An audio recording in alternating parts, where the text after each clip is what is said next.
everyone! Hope you had a great holidays, great Christmas time, or whatever you're celebrating, or even if you're not celebrating at all, I hope you had good time. But anyway, I decided to record this little vlog entry kind of for myself to pat myself on the back a little bit and give myself a little bit of credit because I don't do that very much. And I thought I also share it with you because maybe you need a reminder to pat yourself on the back and give yourself a little bit of credit. So around this time of year, you start to see people talk about the previous year, how it went, what they achieved, or maybe it's just people around me. I see that sort of posts a lot on social media and stuff, and it always makes me think of what I did. And for the past 2 years in particular, I didn't have that much to be proud of. I didn't feel like I achieved anything at all, and I felt pretty bad about it. Made me feel pretty ashamed and like frozen in time, like I wasn't necessarily failing so hard, but I wasn't achieving anything either. I was just there, and that's a pretty unpleasant feeling, at least for me. I like to be doing things and achieving things and getting the rewards of hard work and whatnot. But yeah, anyway, the past 2 years they felt pretty passive, pretty unremarkable, pretty boring.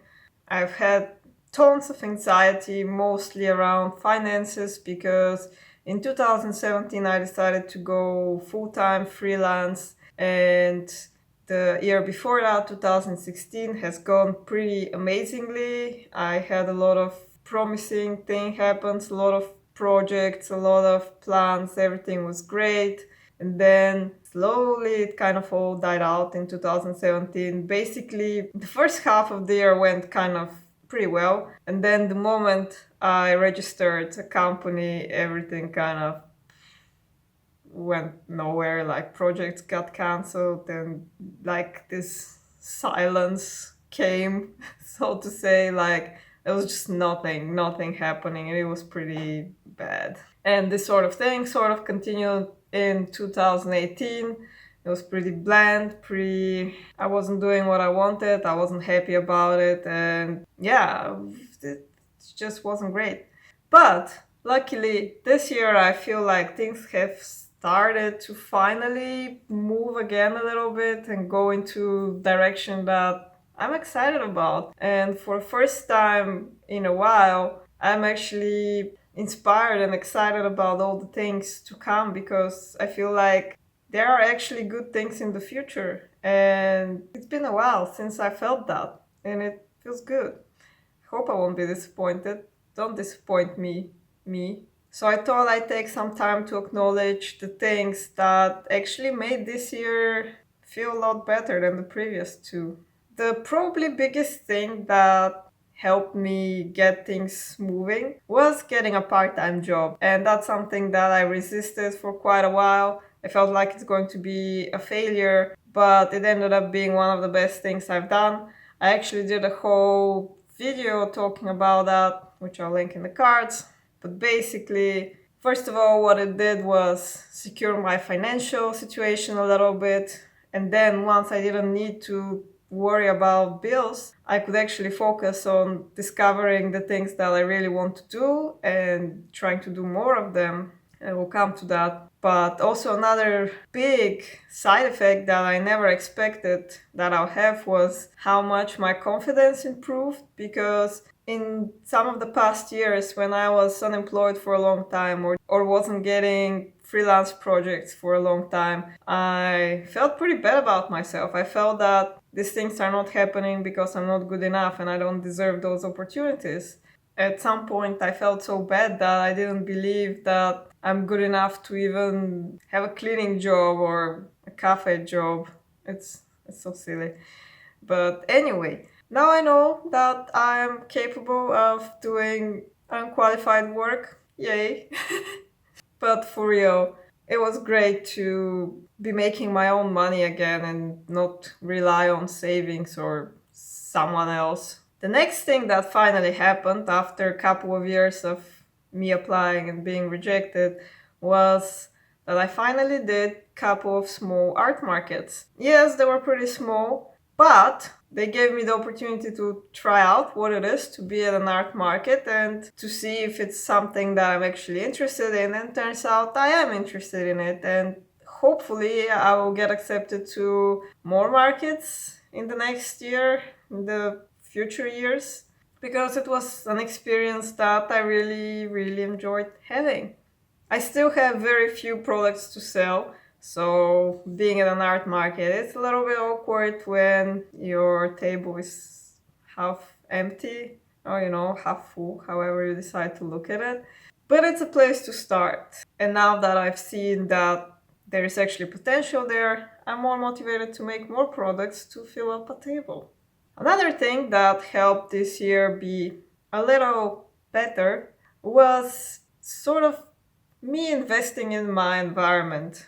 And what this means is basically buying stuff. I've pretty much always had a somewhat insecure financial situation, which sort of have led me to not like spending money. I actually like saving money, and I like the feeling of knowing that I have savings. And while I think it's a good thing to be responsible with your finances and to make sure you have savings, I think you can go a bit too far worrying about money and always avoiding to get things that you need.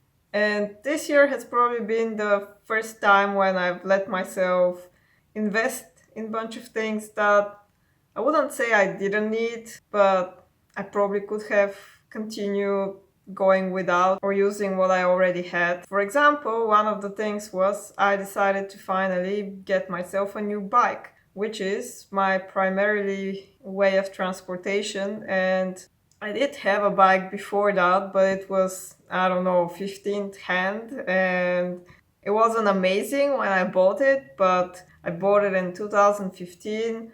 It got worse and worse to the point that I pretty much avoided using it because of how much I hated riding it. And that was a great decision. I love my new bike. I love biking. Most of the time I'm choosing my bike even when the weather is not amazing, and that's great. Also saves you money and also good for the environment and for your health. It's just, why don't everyone have bikes? Bikes are great. I love bikes. The next thing that I get myself was a new table. This is something that I didn't need so much the previous year because I had this office space that I was renting, and there I had a really good table. But this year, the guy who actually owned the table needed it, so he took it. So I was left without a table. And I also eventually ended up canceling my membership at this office space because I didn't feel like I was spending enough time there because of the part-time job and because of the considerable distance between where I live and where the office is located. I was kind of getting sick of the commute. I really miss it sometimes because it was also nice to sit together with other people. It was nice getting out of the house. But anyway, the table that I had at home, or the desk I had at home, was not very comfortable to sit on. I think that the desk might have been meant originally for kids because I think it was too low for me, and I'm not a tall person. There was no space for my legs, and I really hated that table. The only good thing about it was the drawers. So I got myself a new table that actually can change height. You can adjust the height however you like, and I'm loving that. By the way, I apologize for the thing that the light is doing in this video. I'm filming this on my phone, and there is this auto adjustment that whenever I move, it adjusts the light immediately based on whatever the light is in this moment. And since I'm standing and I'm moving a lot, I'm blocking different sources of light as I move, which causes the light adjustments on the phone to readjust constantly, and it's a mess. So yeah, new table is great. It's also probably healthier. But anyway, next thing that I was very happy to get for myself was this portable drawing table, which unfortunately I haven't used in a while, mostly because of the lighting situation. When I put it on my table, it blocks my table lamps, so it's kind of hard to see what I'm drawing. When the light is better and the light is actually coming from the window, then everything is fine, but that's more of a summer thing. Hopefully, I'll be able to use that table again in a couple of months.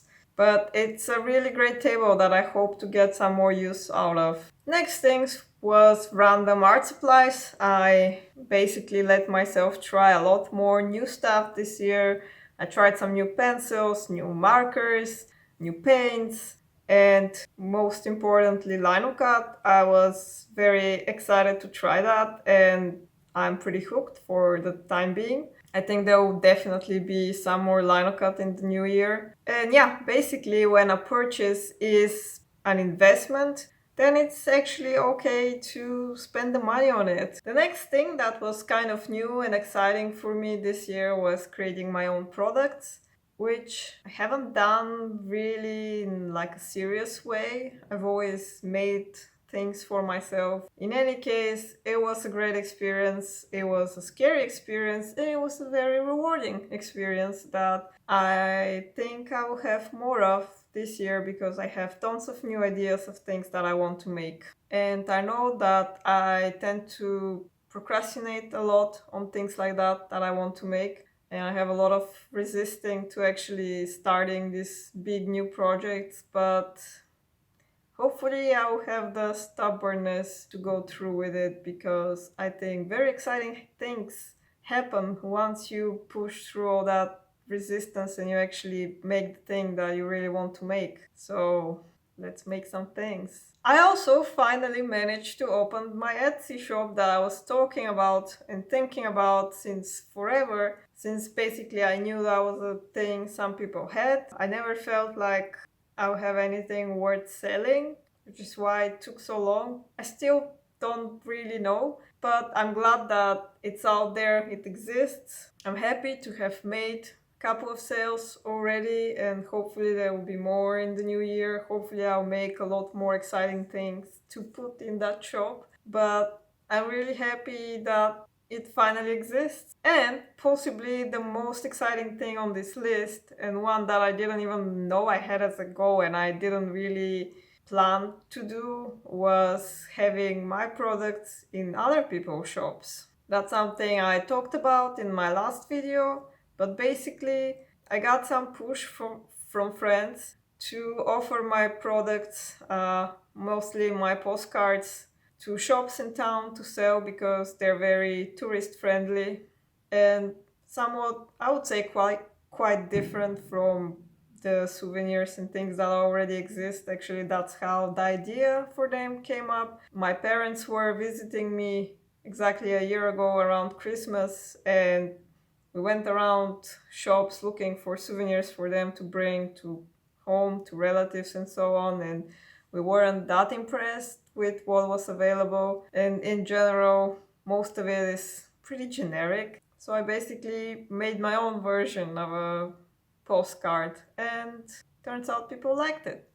That's nice. So the scariest part about this for me was going around and actually talking to the owners of those shops. And thankfully, I had a friend to come with me. And that's maybe the biggest lesson of this year, would be accepting people's help, which is not very easy for me to do, but it led to pretty great experiences. I've only started doing that like a few weeks ago, so currently I have my cards in 2 shops out there in town, and I have a pile of emails of shop owners that I need to write to because in some of the shops I went to, I couldn't speak with the owner.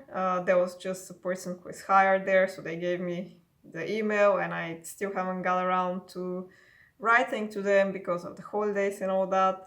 But I will do that first thing next year after some procrastination, of course. But I'm feeling very encouraged. I got really great feedback, and I think that there's a lot of potential there. I'm still very scared of doing this, and I will probably ask my friend to come with me a few more times. But all in all, at least now I've done it and I know I can do it, and it's always easier the second time or the third time or so on. So yeah, I think these were probably some of the highlights of my year, some of the important things, some of the most important things that made me feel like I am finally progressing and doing better. There were other small things, but it probably could have been a lot better, but it could have been a lot worse. And all in all, I think it's a great start for a new decade. And thinking about the new year, a few things that I really, really want to try. I want to continue doing all the things I've been doing this year, but there are also some new things that I want to try if I get the time. Hopefully, I will manage to get the time, but most importantly, the courage to do. And one of those things would be to teach a class. That's something I've wanted to try, and I've been also very scared to try because I don't trust myself, I guess, or my abilities, or I guess what I don't trust is my ability to communicate my skills, I guess, because I've never tried to do that. I don't really know how to explain how to do what I'm doing, which I think is what teaching is in the end, transferring skills. I'm planning to organize my own classes. I have a meetup group that has been kind of neglected this year. I wasn't very active there, and that's also something I want to go back to this year and do more of, or the next year. So hopefully I'm going to get in some teaching experience. I've heard from friends who have taught before that it's great, and that's when they actually learn things, because when you think about how to explain how you do something, that's also when you kind of in a way learn it yourself. I think that's an interesting idea and I really want to try it. I have tried making few tutorials here on this channel and I feel very awkward about them. I kind of think it might be a good idea to try and do more, but yeah, in this case, I want it to be a real life experience, so which also makes it a lot more scary. But we'll see. I'll give it a try. I hope. And another thing that I've wanted to do for as long as I remember is to write a book. I actually, at one point, used to write a lot more than I used to draw, and I thought that that's my primary skill, my biggest skill. I didn't think I was that good at drawing. I mean, I didn't think that I'm that good at writing, but I thought I was better at writing than I was drawing.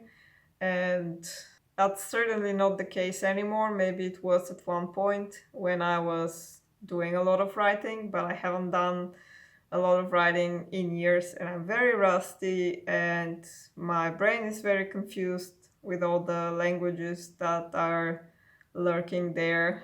So, which makes writing not a very smooth experience. And I'm struggling with it and I'm not enjoying myself while I'm writing, which is sad because I used to love it so, so much. But there is this idea of a book that has been in my head for a while and that I kind of want to create because I really want to talk more about my experiences living abroad and I want to talk about other people's experiences living abroad, and in general it's a topic that really really interests me. Before I mostly wrote fiction and that's still something I'm interested in, but the book that I most want to write right now is basically about my experience living abroad and what it is like to live abroad in general, and about cultural differences and the question of identity, of who are you once you no longer belong to just one culture, and things like that. It's something that seems really exciting in my head, but that I'm quite afraid to talk about, especially because I'm worried about if anyone actually gets to see those things that I write, what they would think of me based on some of my views, which will definitely not be everybody's cup of tea, but I'm okay with that. Just a little bit worried about it. And of course, I want this to be an illustrated book because, why wouldn't it be? So I'm thinking to start a little bit easy, just to give it a test and maybe start making little comics based on those things that I want to expand more on in this book or present. And drawing comics is kind of scary because I think it takes a lot more skill than I have, but I also think that practicing will improve my skill, so that would be great. So yeah, this is something that I would really, really love to do in the new year, and hopefully we'll meet back here again in a year and talk about it. What happened, what didn't happen, why it happened, why it didn't happen, and so on. And yeah, I think that's all I wanted to say for this time. And let me know what things you learned this year, what was the best things you did this year, what you're most proud of and most happy about, and what are the things that you really want to do in the next year. And also, if you don't feel like you did that great this year and if you're not excited for next year, I totally get that. I felt this way for a couple of years now, and it's okay. Sometimes there are these quiet and frustrating periods before things start going up. Sometimes before you make a jump, you have to sort of like, I don't know how to say that, sort of prepare for the jump. And maybe that's not the most exciting part of the jump, but you need to collect that energy and like channel it the right way and whatnot. I don't really know anything about jumping. But basically, I just want to say that if you had a really great year and you're really excited for next year, that's great. And if you had a bad year and you're not very excited about next year, that's also okay. And a lot of people feel that way. And not every year is great, and not every year can be great. And that's okay. And don't be so hard on yourself, because whether you know it or not, you are doing great. And whatever your situation is, it will eventually change. Sometimes for the better and sometimes for the worse. And that's it. I hope you'll have a great New Year celebration, whatever that means to you. And I hope that you'll have a really, really great and exciting New Year and that you will achieve exactly what you want to achieve. And let me know what that is. I can't wait to see you in the next year. Until then, have fun.